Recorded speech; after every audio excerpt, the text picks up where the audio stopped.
DK channel में आपका स्वागत है दोस्तों। मैं हूं आपका डीके जी। मेरे साथ मौजूद है बिहार प्रदेश के महिला मोर्चा के महामंत्री, जिनका नाम है दोस्तों शोभा सिंह जी। शोभा सिंह जी बात करेंगे। आज आपातकाल दिवस मनाया जा रहा है, भाजपा ने मना रही है, ये 50 साल हो गया है, इस पर क्या कुछ कहेंगे शोभा दीदी?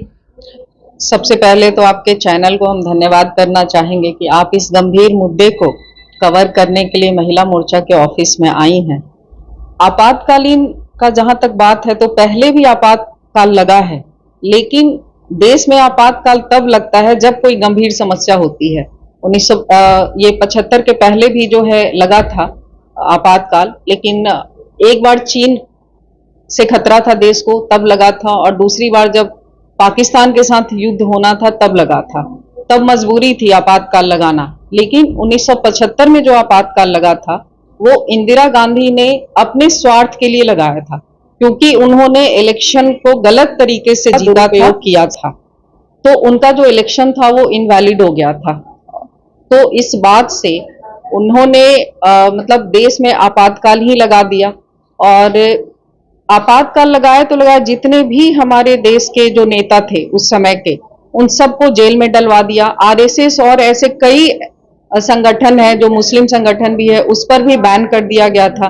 उस समय जो हमारे फिल्म जगत के लोग थे, उन लोगों को भी ये चीज झेलना पड़ा था कि जो लोग भी आपातकाल के विरोध में बोल रहे थे, जैसे किशोर कुमार ने बोला था तो उनके गाना को बैन कर दिया गया था। तो रेडियो, दूरदर्शन सब में उनके गाना को बैन करवा दिया गया था। तत्पर है मैम कि संविधान को हनन करना हुआ ना, इस तरीके से। बिल्कुल, उन्होंने आज संविधान को दुहाई दे रहे हैं। बिल्कुल, आज संविधान का दुहाई दे रहे हैं, लेकिन उस वक्त संविधान का जो दुरुपयोग करके उन्होंने विशेष अधिकार लिया था, विशेष अधिकार लेकर के, और तब ये सारी चीजें की थी। उन्होंने कितने ही लोगों की नसबंदी करा दी गई थी बिना उनके परमिशन के।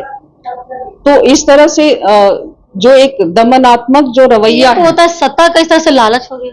हाँ बिल्कुल, सत्ता का लालच था, क्योंकि पहले भी जो आपातकाल लगा था उस वक्त जवाहरलाल नेहरू प्रधानमंत्री थे, लेकिन उस वक्त आपातकाल लगाना मजबूरी थी। लेकिन जो 1975 में लगा था वो मजबूरी नहीं, वो स्वार्थ था, क्योंकि उनका इलेक्शन इनवैलिड हुआ, इसलिए उन्होंने गुस्से में आकर के और आपातकाल लगाया, और पूरा 2 साल के लिए लगा दिया था।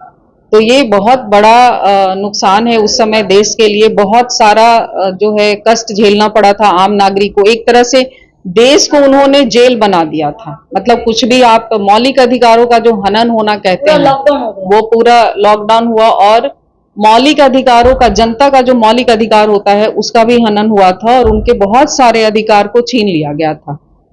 वन मैन शो आप कह सकते हैं कि वो वन मैन शो चला रहे थे उस वक्त।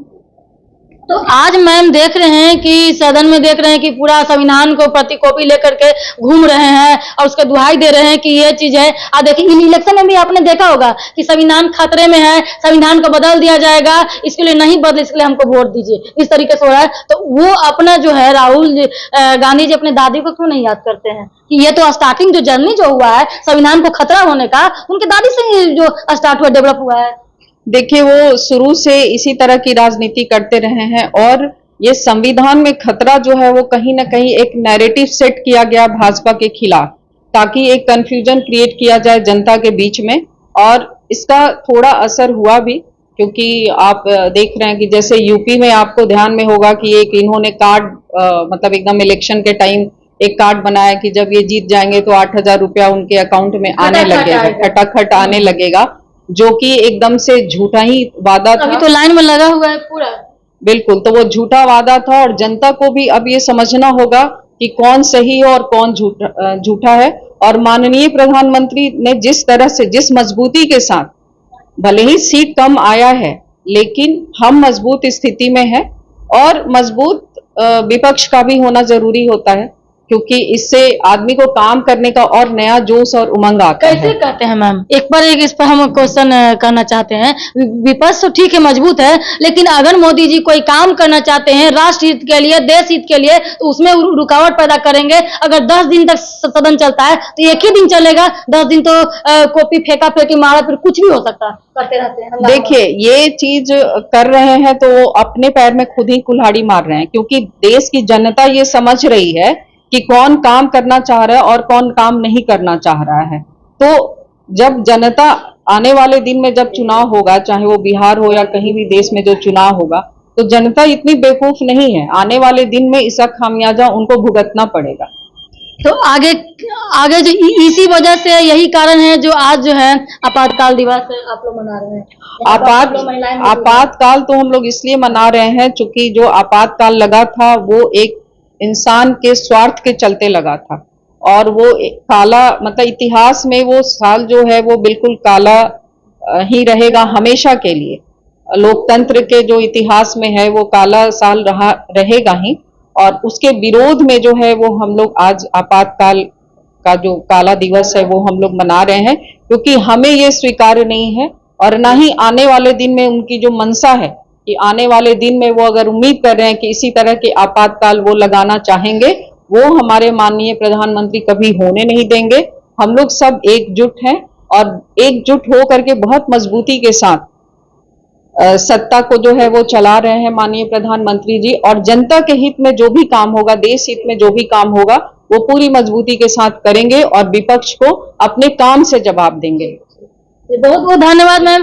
देख रहे थे दोस्तों कि इनके बारे में कुछ और मैं बता दूं कि ये जो है सिर्फ खाली काम करते रहती हैं, नहीं फोटो ना स्टेटस कुछ पर ना बयान देते करते हैं। कैसे तो आज आपातकाल पर ये बोली हैं, खाली सिर्फ काम में लैपटॉप से कोई भी काम होगा, यानी कि लोकसभा को लेकर के पूरा हैंडल करना, यानी कि जो इनको देख रहे हैं माननीय जो है डॉक्टर धर्मशीला गुप्ता जी, जो महिला मोर्चा के प्रदेश अध्यक्ष भी हैं और राज्यसभा सांसद, इनके बिहार में सारा चीज वो जाकर के सारा चीज होते हुए भी इसी से काम कर रही हैं, हर जगह से तरीके से मैनेज कर रही हैं। तो ये साइलेंट रूप से काम करती हैं और एक सोबर तरीके से वर्क करती हैं, और महिला मोर्चा को एक संगठन के रूप में बढ़ावा देने का कहीं ना कहीं अगर एक तरह से एकता में है तो इनका भी हाथ है। ये है महिला मोर्चा के महामंत्री हैं शोभा सिंह जी, जो आप लोग के सामने ये जो काला कानून है, आपातकाल क्यों मना रहे हैं, किस तरीके से इस तरह से काम हो रहा है और इस तरीके से प्रधानमंत्री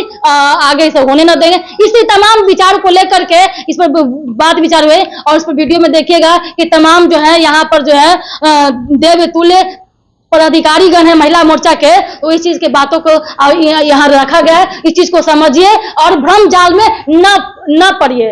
देखते रहिए डीके एक्सप्रेस चैनल में दोस्तों। लाइक शेयर कमेंट सब्सक्राइब कीजिए दोस्तों, और फेसबुक पे हैं तो फॉलो कीजिए। जय हिंद, जय श्री राम।